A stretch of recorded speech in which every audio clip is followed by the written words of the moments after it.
Good morning from Neighborhood Unitarian Universalist Church in Pasadena. We want to extend a very warm welcome to all our members, friends, and guests.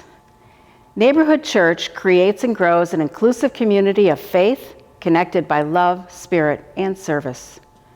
My name is Joyce Wetzeltoft, and I'm a member of your Board of Trustees. Today we are joined by guest preacher, Reverend Dr. Kwanzaa Nuri Robbins, Music Director, Dr. Zenaida Robles, and our talented staff musicians and choir. Thank you for joining us as we connect virtually and share in our worship traditions together. This month's Share the Plate donations go to making housing and community happen. As we pass the virtual plate during the offertory, please give generously. Immediately after the service, continue the conversation with today's worship leaders and with each other. During our Zoom coffee hour, you'll see the link in the worship email, in your inbox, and also at the end of the service. Please reach out to our church community through our website and social media accounts. You'll see we have many remote opportunities, all designed to keep us connected. Neighborhood Church upholds a covenant of right relations with one another that we reference before each service. Today, we focus on the portion through which we covenant to engage one another. Please join me in reviewing these words. We hereby covenant to engage one another.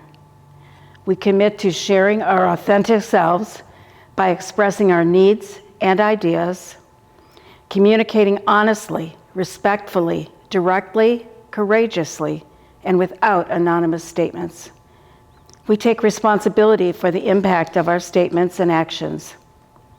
We remain engaged, even in conflict, through our daring and difficult communication, collaboration, and facilitation. Again, welcome to Neighborhood Church. Welcome to this inclusive faith community connected by love, spirit, and service.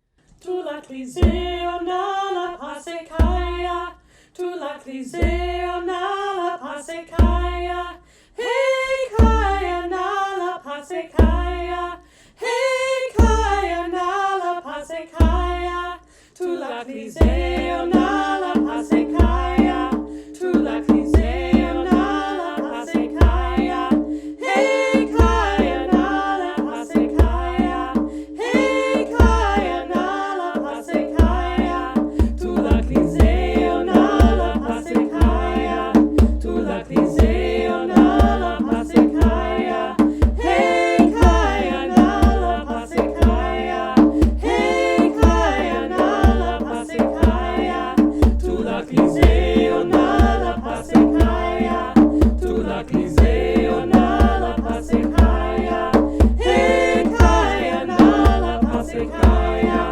hey kaya nala pasekaya, tu la cliseo nala pasekaya, tu la cliseo nala pasekaya, hey kaya nala pasekaya, hey kaya nala pasekaya, tu la cliseo nala pasekaya, tu la cliseo nala pasekaya, hey kaya nala pasekaya, hey kaya nala pasekaya, tu la cliseo nala pasekaya, tu la cliseo nala pasekaya, hey kaya nala pasekaya, hey kaya nala pasekaya.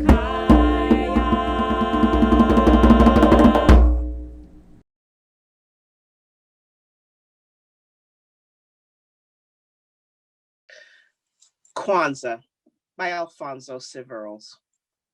It is the light of candles that shines brightly after a long journey of darkness, that empowers my soul and proclaims my place in the culture of humanity.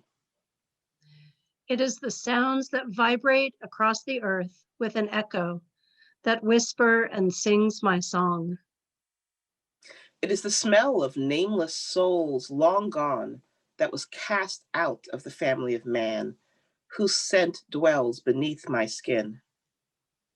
It is the taste of the pain of yesterday with the flavor of hope for tomorrow, proclaiming, here I stand. It is the touching of my heart with your heart in joyful celebration of the sacrifice of our ancestors.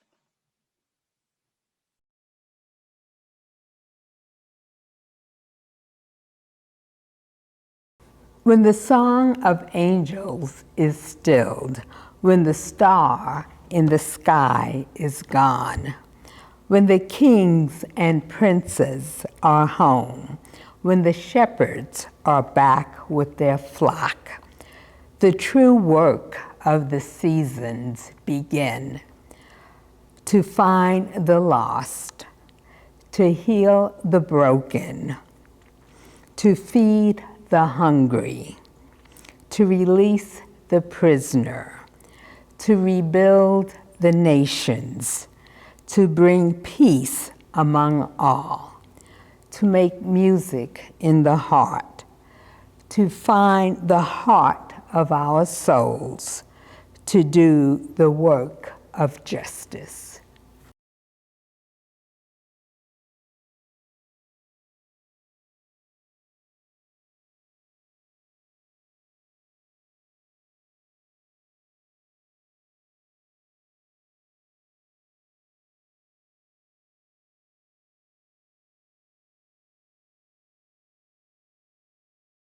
Umoja,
Hi, y'all. It's Dr. Z here, Zenaida with you. I'm so delighted to be with you this morning to talk about my Kwanzaa decorations. So, here's my setup, you guys. When I first started to celebrate Kwanzaa a couple of years ago, I didn't know what I was doing and I needed help because I had never celebrated before. It's not a holiday that I grew up with. So I have this awesome book that I got from Cal State Long Beach when I was studying in the Black Studies department there, where Dr. Karenga, who's the founder of Kwanzaa, he was actually the chair of the department at the time when I was in school there. And I took a Black Studies class that changed my life and made me want to be more connected with my African American heritage. And celebrating Kwanzaa enables me to do that. And so that's why I celebrate. But it took me until now to figure out how to incorporate it into my life and to add it to my family's holiday traditions. So I'm going to show you a few things. My Kwanzaa setup is not exactly like what Dr. Karenga suggests in his book, but I do want to share with you some of the specific symbols of Kwanzaa. Now, you may have heard of the 7 principles of Kwanzaa, which incidentally kind of mirror the 7 principles of Unitarian Universalism. There is an intentional connection there. And so I find that fascinating. I found that fascinating as I was learning more about Kwanzaa in preparation for my own celebration. However, you may not be aware of the meaning behind the specific symbols. So I'm going to talk about the symbols. So first, there's 7 of them. You have the mazao, the crops, and the only crop I have represented up here is this corn, but that's okay. Crops represent African harvest celebrations and the rewards of productive and collective labor. Then there's the mkeka, the mat, which is symbolic of our traditions and history, and thus the foundation on which we build. This is not a mat. This is an African basket, which I got from that really cool African store up on North Lake Avenue. You should visit sometime when we get out of this pandemic. But I love that store, and so I bought this. This is serving as my mat for now. I love my basket. And then there is the kinara, the candle holder. I love this kinara. It's symbolic of our roots, our parent people, the continental Africans. And this kinara is really special to me. I got it last year, trying to enhance my Kwanzaa setup here. It was not cheap, and I'm really proud of it. It was such a great investment, and I'm glad that I got it. It's made of real African wood. Then there is the muhindi, the corn. So I keep coming back to this corn, which I'm so excited about because I just think it's absolutely beautiful. And corn specifically is symbolic of our children and thus our future, which they embody.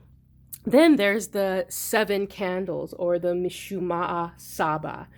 The 7 candles are symbolic of the Nguzo Zaba, the 7 principles, the matrix, and the minimum set of values which Black people are urged to live by in order to rescue and reconstruct their lives in their own image and according to their own needs. These are Dr. Karenga's words from his book. Then there's the Unity Cup, or the Kikombe Cha Umoja, which is symbolic of the foundational principles and the practice of unity, which makes all else possible. You see, I have several cups here. I love these wooden cups, which I found online, and I bought the set because I thought they were so beautiful. But I also found this handmade carved cup. It was carved out of a gourd, and it came from Africa. And I love that these cups represent my fondness for the unity cup and the idea of unity as a principle. And then there is the 7th principle, the 7th symbol, which is the zawadi, the gifts. Now, I don't have like gifts up here on my mantle, but I do have, as you'll see, these Christmas stockings here because my family also celebrates Christmas, and the stockings will be filled with gifts. And so it's kind of a mishmash of holidays, which isn't exactly how traditional Kwanzaa celebrations and displays are, but this is what mine is, and this is what works for me and my family. And so you'll see the gifts here. The gifts are symbolic of the labor and love of parents and the commitments made and kept by their children. So this is my Kwanzaa spread. And then you'll also see, in my study, I always love to surround my display with as many African elements as possible, just Africanness around, just to honor my culture and my people. So you'll see this is a fertility carving that I received when I had my first child. This is the kalimba, which if you heard the setting of Umoja this morning with those lovely dancers, this is the actual kalimba that was used in that recording. So I love that instrument. You'll see the atoke bells. I'm sure you're not surprised that a lot of my African elements on display are instruments because I love music and I love instruments. So these bells are fun. I use these as well. And then you will also see I've got my collection of djembes going. I love djembes. I bought one for our churches. I finished the church's djembe, which is on campus at church. So I'm all about djembes, and I have two of my own here. There's this log drum, which is beautiful. You'll hear that in the postlude today, which is the piece Ukom by Joshua Uzoigwe. And I will be accompanying our amazing collaborative keyboardist, Wells Leng, who's playing piano. And I'll be playing the log drum here, this log drum right here. And then you'll see a variety of Afro-Latin kind of instruments. And this is interesting because this is a gourd that I actually picked up for Halloween. I bought pumpkins and gourds and things, and the gourd actually ended up drying out. It was a vibrant green and now it's kind of brown, but it dried out. And I thought to myself, I can make an instrument out of that. So to embody the spirit of kuumba, which means creativity, I'm gonna make an instrument out of this. So it'll probably look like something like this. This one is plastic, but this one will be real. And so it's beautiful always to make something original for Kwanzaa. Either if I'm not creating music, then I'm trying to create art, or I'm trying to create, this year it'll be an instrument. Sometimes I've created jewelry in the past.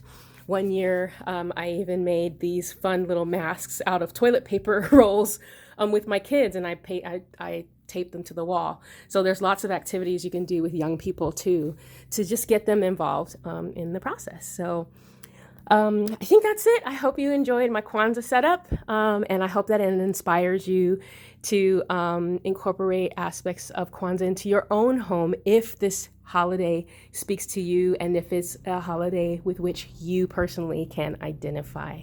Thanks so much, and happy Kwanzaa.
Kujichagulia, kujichagulia, kujichagulia,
As the Year Winds Down by Mark Stringer.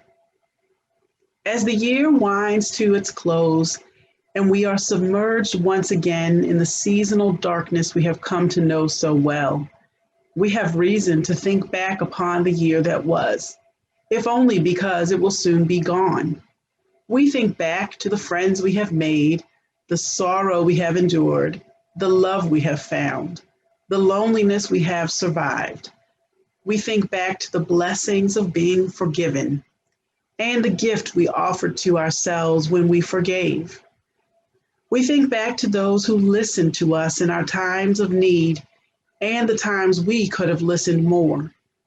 We think back to the things we traded for our time and to what we may have overlooked in the process. We think back to the times when we were afraid and uncertain and we trudged ahead anyway, and the times when we were compassionate when we could have been cold. In this season of still growing night, may we see more clearly against the dark backdrop of our living, the true light of our lives, the love we give to others, and the peace we nurture in ourselves.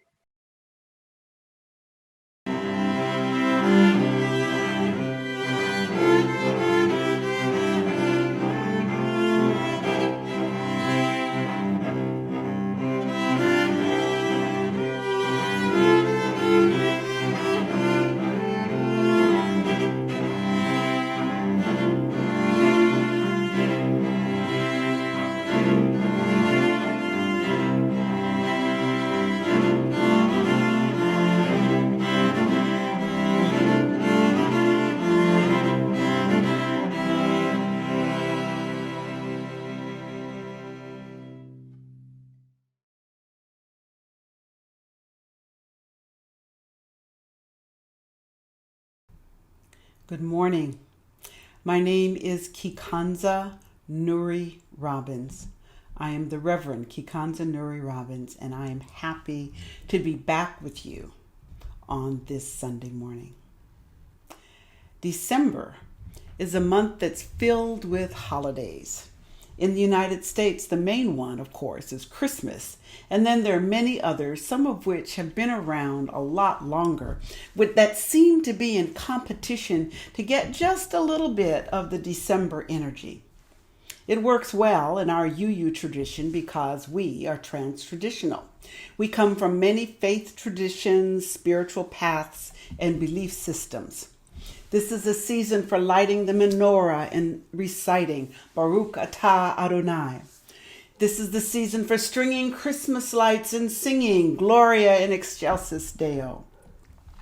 This is the season for saying goodbye to the sun on the shortest day of the year, a time for lighting candles, burning a Yule log to remind the sun that we are faithfully awaiting its return. This morning, we are talking about Kwanzaa, and we are lighting Kwanzaa candles. Now, I could have brought Kwanzaa candles this morning. The ones that I use, however, don't look like the ones in the picture books because they don't go with the decor in my home. So I'm not sure what you would have learned from seeing my Kwanzaa candles. You'd learn a little bit more about me. So I didn't bring them.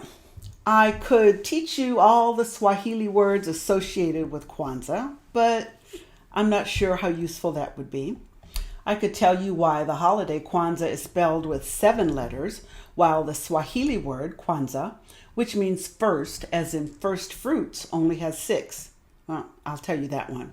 The first Kwanzaa, we had 7 kids to, say their little pieces. So Maulana Karenga, the creator of Kwanzaa, added another letter so that each kid had a letter and had a part in the program. I've been celebrating Kwanzaa most of my life. It's been over 50 years since its creation, and it has reached a point where it's no longer controlled by its creator, Maulana Karenga, no longer celebrated by a small community of people. People have begun to make Kwanzaa theirs and to make it meaningful in new ways. So if you ask, well, how do you celebrate Kwanzaa? I would ask you, how do you celebrate Christmas? And each of you would have a slightly different answer because you celebrate in ways that are meaningful for you and your family. Now, some people call it a fake holiday. They say you can't create a holiday. Well, sure we can. We made up Thanksgiving and Halloween. Some people say, well, it copies other holidays. Well, yeah, of course it does. So does Christmas. Kwanzaa was created as an alternative to Christmas. It was a choice. Today, it usually supplements rather than supplants Christmas. It's not a religious holiday, and it's often celebrated or acknowledged in churches. Kwanzaa connects me to my early life as a revolutionary and to a national community that through Kwanzaa captures the echoes of a culture that was stolen from my ancestors. Kwanzaa is an opportunity to mindfully reflect upon my life and my place and role in my world. It's a cultural festival, an aspect of the spiritual philosophy Kawaida, and it's an opportunity to connect with old and new family and friends over a whole week. It's an escape from the commercialism of the season.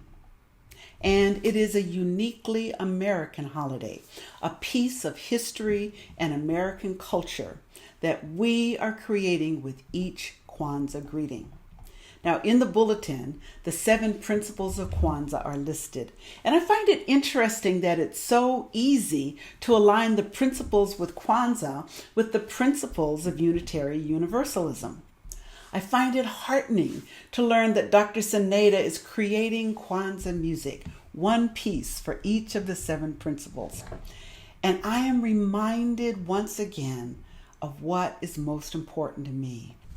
Being in a place where I am seen and known and appreciated at a UU church as I talk about Kwanzaa. This is a place that welcomes me and expresses curiosity about something that reflects my culture, my history, and my spirituality. So today is the 2nd day of Kwanzaa, Kujichagulia. It is only a few days before the new year. And while I wouldn't call myself a procrastinator, I have a tendency to underestimate the time it takes to complete things, and I overcommit my time to projects that interest me.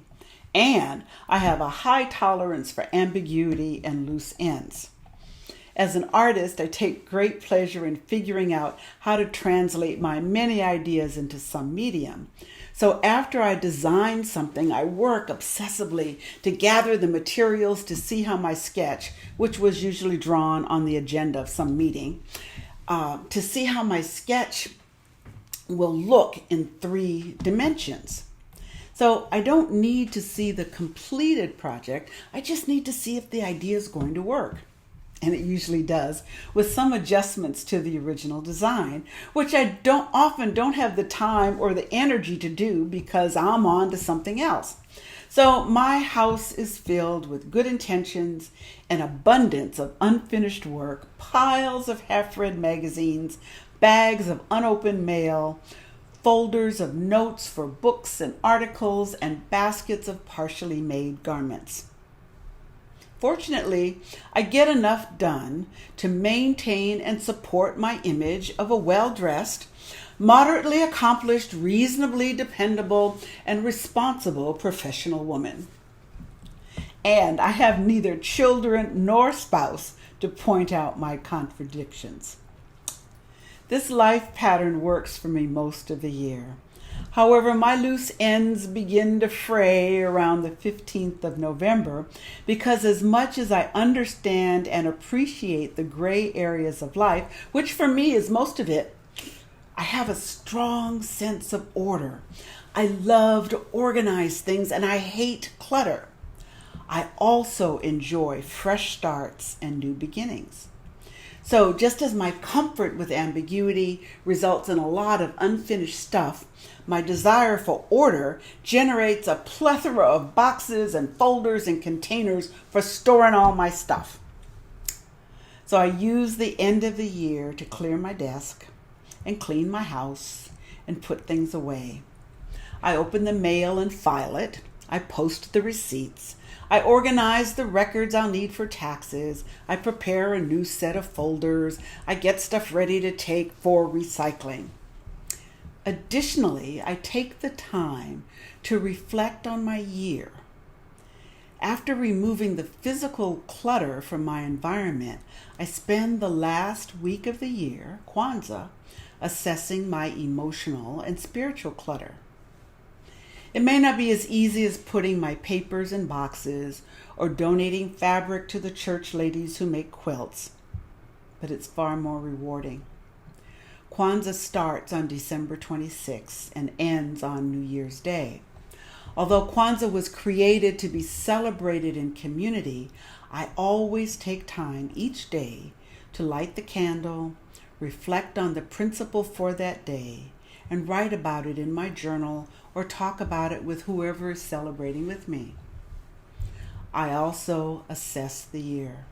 I make lists of my accomplishments, my disappointments, things for which I need to forgive myself, and my commitments for the new year. This is my way of tying up the loose ends of the old year and identifying my direction for the new year. I know that by the end of April, I may not be able to find the brilliant sermon ideas that I tossed on my desk instead of putting in the appropriate folder. But on January 1st, I accept the gift that the universe offers every year of another chance to get it right. And so I offer to you, my friends, my Kwanzaa greetings. Happy Kwanzaa. And may we all get it right next year.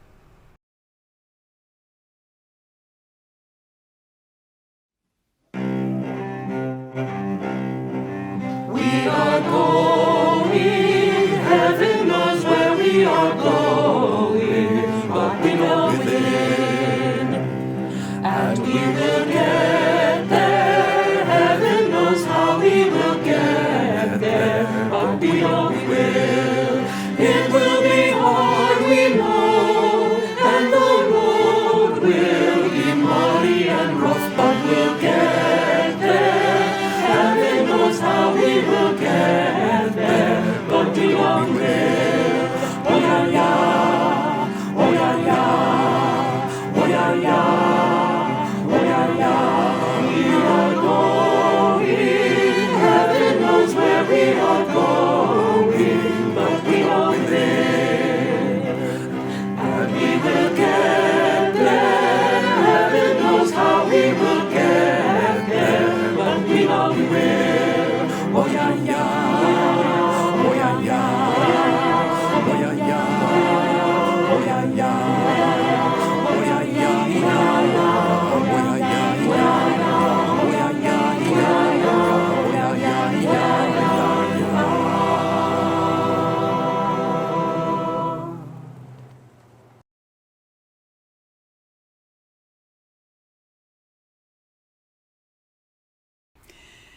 This service is over, and our service to the world continues. Thank you for inviting me into your homes and hearts this morning. Go now. Go back to your bedrooms, to the kitchen to get breakfast, back to the TV to continue watching reruns of Law and Order. Go do your work. Go do your work in the world.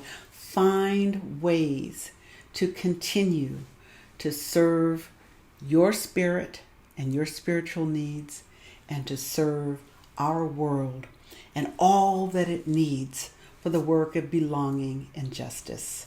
Go, my friends, go in peace. Happy New Year. Happy Kwanzaa.